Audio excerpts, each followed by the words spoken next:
Assalamualaikum warahmatullahi wabarakatuh. Sobat beriman yang dimuliakan Allah, harapan dan doa saya mudah-mudahan kita semua selalu dalam keadaan sehat walafiat dan dimudahkan rezekinya. Bantu support channel ini dengan cara like, komen, dan subscribe. Di dalam Al-Quran banyak mengisahkan tentang kisah nabi-nabi utusan Allah Subhanahu wa Ta'ala yang berdakwah pada suatu kaum. Di dalam Al-Quran juga ada yang menyebutkan nama-nama nabinya, dan disebut juga nama kaumnya. Tapi ternyata ada salah satu ayat di Al-Quran nih yang hanya menyebutkan nama kaumnya saja, tapi tidak disebutkan siapa nama nabi yang diutusnya, yaitu Ashabul Rosh. Di dalam Al-Quran sendiri, nama Ashabul Rosh ini disebutkan sebanyak 2 kali, masing-masing terdapat pada surat Al-Furqan ayat 38 dan surat Qaf ayat ke-12. Dan telah kami binasakan kaum Ad dan Tsamud dan penduduk Rosh serta banyak lagi generasi di antara kaum itu. Al-Quran surat Al-Furqan ayat 38. Kalau kita lihat dari ayat itu, kaum Ad jelas adalah kaumnya Nabi Hud, dan kaum Tsamud adalah kaumnya Nabi Saleh. Sedangkan, Rosh tidak dijelaskan nama-nama nabi yang diutus ke sana, namun, ada beberapa hadis yang bercerita tentang kisah penduduk Rosh ini, meskipun memang tidak ada riwayat hadis yang sahih. Akan tetapi, kisah ini ada di banyak riwayat dari para sahabat Rasulullah SAW, dan juga ada beberapa kisahnya yang berasal dari peneliti sejarah Muslim. Untuk itu, di video kali ini kita akan membahas tentang kisah Nabi Hanzalah dan Ashabul Rosh. Nabi Hanzalah hidup sezaman dengan Raja Zulkarnain dan Nabiullah Khidir. Artinya, beliau hidup sekitar abad ke-5 sebelum Masehi. Itu berarti 500 tahun sebelum Nabi Isa diutus. Nabi Hanzalah merupakan keturunan dari Yahuda, yang berarti beliau nabi yang berasal dari kalangan Bani Israel. Silsilahnya adalah Hanzalah bin Sofwan bin Al-Harits bin Al-Qahtan. Kisahnya begini teman-teman, Nabi Hanzalah diutus kepada suatu kaum yang bernama penduduk Rosh, atau dalam bahasa Arabnya disebut dengan Ashabul Rosh. Nah, Ashabul Rosh ini adalah orang-orang yang tersisa dari kaum Tsamudnya Nabi Saleh. Kita pernah membahas adab kaum Tsamud ini di video beberapa waktu lalu. Jadi ketika itu, adab yang membinasakan kaum Tsamud, yaitu ketika Allah Subhanahu wa Ta'ala binasakan kaum Tsamud ini dengan suara teriakan malaikat Jibril, yang mengakibatkan seluruh penduduk kaum Tsamud ini mati. Nah, ternyata ada beberapa orang dari kaum Tsamud ini yang selamat dari malapetaka itu. Kemudian, sisa-sisa orang kaum Tsamud ini beranak pinak hingga membentuk peradaban baru yang dinamakan dengan Ashabul Rosh. Ashab atau Ashabul berarti penduduk atau penghuni, dan Rosh memiliki arti sumur lama. Ada juga yang mengartikan Rosh sebagai telaga yang sudah kering airnya. Kisah tentang Nabi Hanzalah dan kaum ini terbagi menjadi 2 cerita besar. Yang pertama, kisah tentang Nabi Hanzalah dan burung angkot, dan yang kedua, kisah tentang Ashabul Rosh yang menyembah pohon keramat. Pertama, kita akan mengisahkan tentang Nabi Hanzalah dan burung angkot terlebih dahulu. Kisah ini diceritakan oleh Imam Abu Al-Hasan, atau yang lebih dikenal dengan julukan Imam Al-Kisah. Ia tinggal di wilayah Hadramaut, Yaman. Di kota ini terdapat pepohonan buah-buahan dan kampung-kampung yang makmur. Nah, di kampung ini ada sebuah gunung yang bernama Gunung Falak. Gunung Falak adalah rumah bagi sebagian besar jenis burung-burung. Artinya, di Gunung Falak ini ada banyak sekali jenis burung yang membuat sarang mereka di sana. Dan ada satu jenis burung yang cukup menarik perhatian di sana. Burung ini bernama burung angkot, memiliki arti berleher panjang. Ciri-ciri burung ini adalah memiliki ukuran yang sangat besar. Tak ada yang tahu pasti berapa meter ukuran burung ini, tapi dikisahkan apabila burung ini terbang, sayapnya mampu menutupi matahari seperti awan. Jadi kalau burung ini sedang terbang di atas kita, situasi di sekitar menjadi gelap, karena sayap besar dari burung ini menutupi sinar matahari. Kemudian, burung angkot ini teman-teman punya leher yang panjang, seperti leher unta. Makanya, makna angkot adalah berleher panjang. Dan uniknya, burung ini juga punya 4 buah sayap, yang 2 berukuran besar dan 2-nya lagi berukuran kecil. Burung angkot ini menjadi hewan mitologi dalam Islam dan masih misterius tentang keberadaannya. Burung angkot ini adalah hewan pemakan daging. Dia biasa memakan bangkai sapi, kambing, gajah, dan hewan-hewan besar lainnya. Cengkeraman kakinya mampu mengangkat seekor gajah yang memiliki bobot sekitar 4 ton ke atas Gunung Falak demi memberi makan anak-anaknya di puncak gunung itu. Keberadaan burung ini tidaklah mengganggu penduduk dari Ashabul Rosh, karena dia hanya makan bangkai hewan saja. Tapi entah apa yang terjadi, pada suatu hari tiba burung ini memangsa anak-anak kecil dari kaum Rosh ini. Jadi ketika itu, mulailah penduduk kaum Rosh ini menjadi takut dengan burung ini. Mereka menjaga anak-anak mereka untuk tidak bermain di luar rumah supaya tidak dimangsa burung ini. Akhirnya, karena setiap hari penduduk Rosh dihantui ketakutan dari burung angkot pemangsa anak-anak ini, kaum ini pun pergi menemui Nabi Hanzalah. Mereka berkata, "Wahai Nabiullah, Setiap hari kami gelisah karena dihantui ketakutan dari seekor burung raksasa yang memangsa anak-anak kami. Nabi Hanzalah berkata, "Lalu kalian ingin aku menangkap burung itu?" Kemudian penduduk Quraisy ini berkata, "Bisakah engkau berdoa kepada Allah untuk memusnahkan burung itu?" Lalu mendengar permintaan dari kaumnya, Nabi Hanzalah pun mencoba menolongnya, tetapi dengan sebuah syarat. Nabi Hanzalah berkata, "Baiklah, aku akan berdoa kepada Allah Subhanahu wa Ta'ala untuk memusnahkan burung itu atas izinnya. Tetapi jika burung itu telah musnah, berjanjilah kalian kepadaku dan kepada Allah Subhanahu wa Ta'ala untuk meninggalkan sesembahan berhala kalian, dan bertakwalah kalian dan takutlah hanya kepada Allah Subhanahu wa Ta'ala." Kemudian, kaum Quraisy pun berjanji pada saat itu untuk meninggalkan berhala sesembahan mereka jika burung angkot itu musnah, pun berdoa kepada Allah Subhanahu wa Ta'ala, "Ya Allah, matikanlah binatang tersebut dan putuskanlah keturunannya." Dan tak lama kemudian, Allah Subhanahu wa Ta'ala langsung mengijabah doa utusannya ini. Tiba-tiba burung angkot terbakar, diikuti dengan seluruh anak-anaknya, hingga burung itu pun mati dan langsung punah saat itu juga. Kaum Quraisy pun yang menyaksikan kejadian itu menjadi senang dan tidak lagi dihantui rasa takut akan burung raksasa tersebut. Dan sesuai dengan janjinya kepada Nabi Hanzalah, kaum Quraisy saat itu mulai menyembah Allah Subhanahu wa Ta'ala dan meninggalkan berhala sesembahan mereka. Sobat Jazirah Ilmu yang dimuliakan Allah, sekarang kita akan menceritakan bagian keduanya. Kisah kedua yang akan diceritakan kali ini, ada khilaf dari para ulama. Apakah kejadiannya setelah peristiwa burung angkot, ataukah sebelumnya? Tapi pada intinya, kita akan menceritakan secara berurutan saja, agar lebih mudah dipahami dan lebih mudah mengambil ibrahnya dari kisah kali ini. Cerita kedua, setelah kira-kira 1 atau 2 tahun kaum Quraisy ini menyembah Allah Subhanahu wa Ta'ala dan meninggalkan berhala sesembahan mereka, mereka pun mulai kembali lagi mencari berhala baru.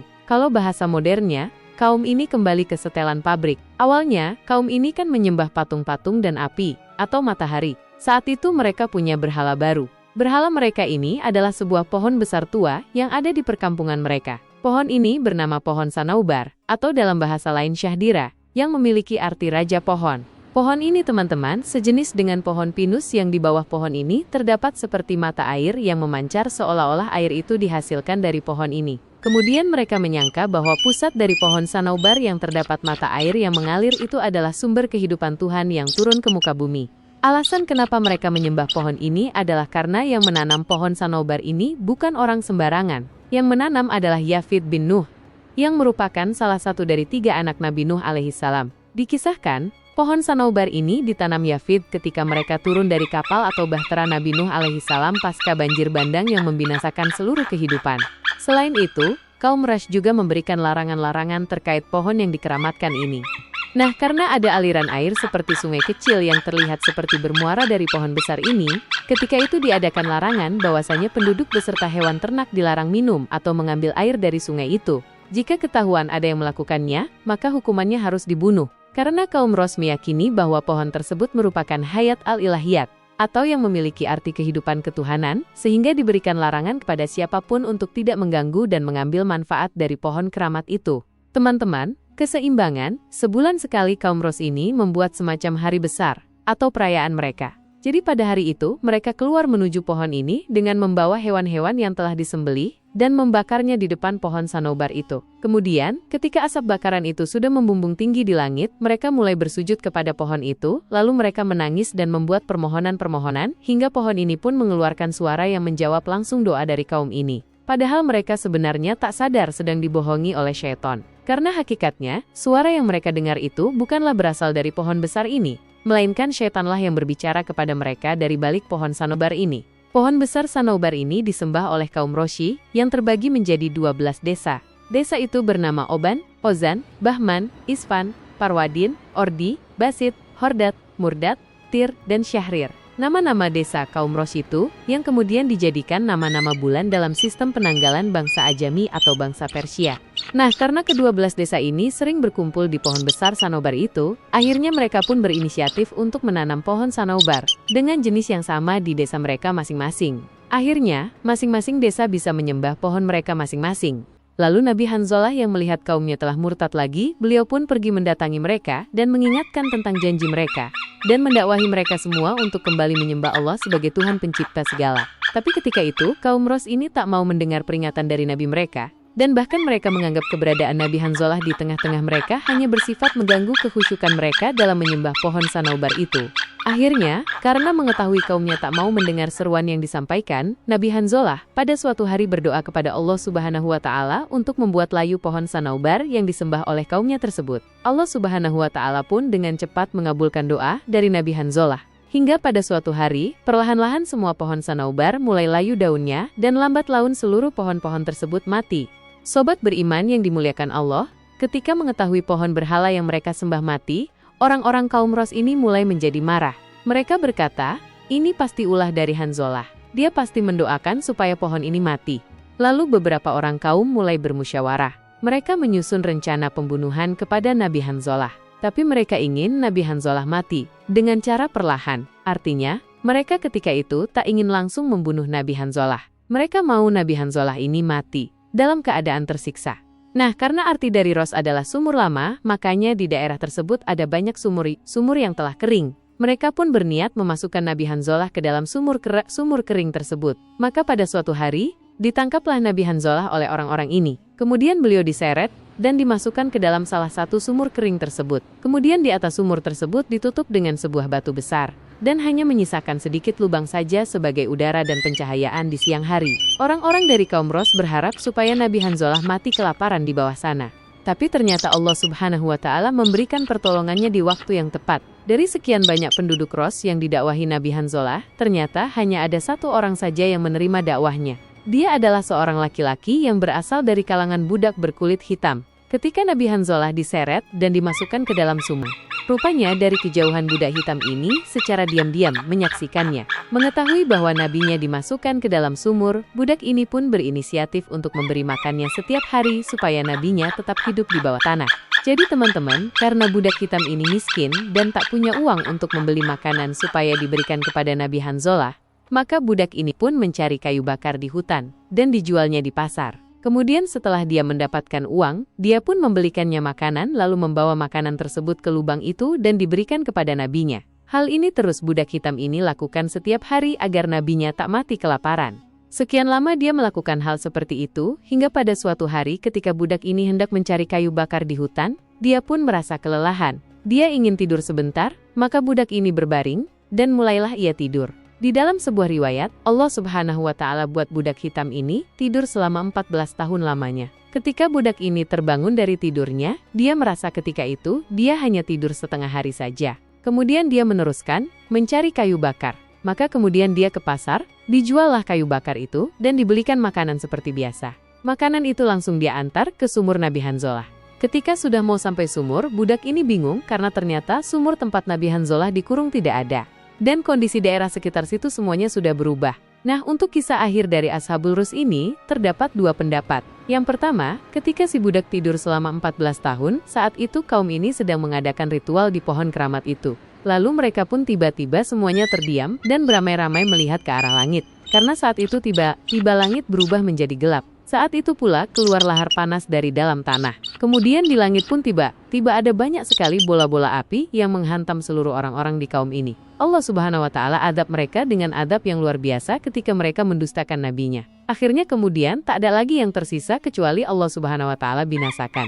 Dan yang selamat adalah budak yang tertidur di hutan tadi, satu-satunya pengikut dari nabi ini. Dan dalam kisah yang kedua, ketika si budak ini tertidur dan ketika kaum ini akan ditimpa azab, maka kemudian kaum ini sadar bahwasanya nabi yang mereka masukkan ke dalam sumur itu benar. Lalu mereka buru-buru angkat nabi itu untuk kemudian beriman kepada nabi dan mentauhidkan Allah Subhanahu wa Ta'ala. Azab Allah Subhanahu wa Ta'ala pun tidak jadi ditimpakan kepada kaum ini hingga semuanya beriman pada saat itu. Sobat beriman yang dimuliakan Allah, kisah Ashabul Ros ini tidak memiliki riwayat yang jelas. Makanya kenapa bisa ada dua versi yang berbeda? Dikarenakan kisah ini berasal dari para ahli sejarah yang berusaha menyatukan antara potongan kisah satu dengan kisah lainnya, maka dirangkum dan dijadikan sebuah cerita. Jadi itulah kisah tentang kisah Nabi Hanzalah dan Ashabul Ros. Semoga kisah ini bermanfaat. Lebih dan kurangnya mohon dimaafkan. Yang benar datangnya dari Allah Subhanahu wa Ta'ala. Khilaf atau keliru itu datangnya dari saya pribadi sebagai manusia biasa.